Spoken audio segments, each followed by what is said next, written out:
Hi, I'm Val and I work for the BBC here in London.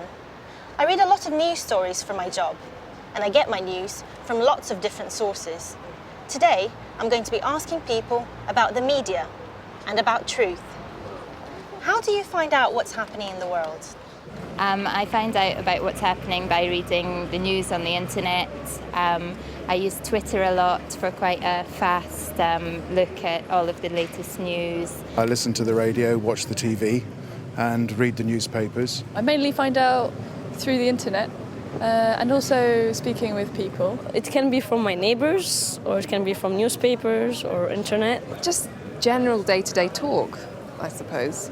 Well, I usually listen to the radio in the morning and I often listen to news programmes, and then I frequently go on the internet and look at a range of websites. Do you always believe what you see or read in the news? No, not always. I think the news in Britain's quite good for giving you as much honesty as they have, but I don't always believe that their sources are being honest. I think it would be very risky business to believe everything that you read or saw on television, for example.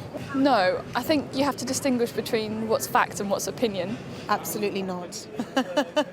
I come from Africa, so I don't, because depending on what the news is, sometimes it can be a little bit biased, sometimes it can be tinged with self-interest. So no, I don't believe what I read.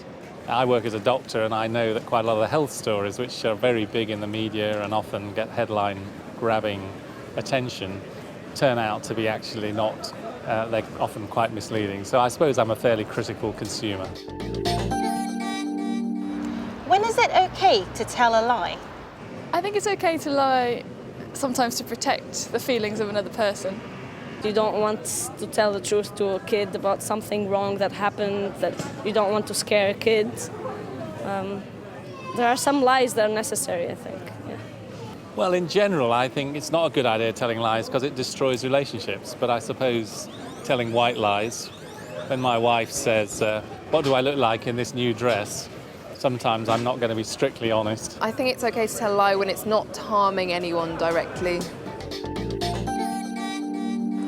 Tell me about a time you told a lie.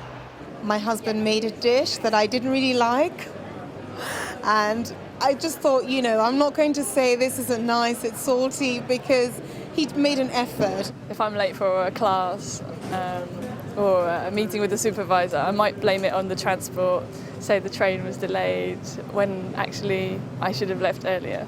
I remember on one occasion in China being asked whether I enjoyed the food. And of course I said, yes, I thought it was delicious, when it actually was not. And that was to my detriment because, of course, in China they then serve you with even more food.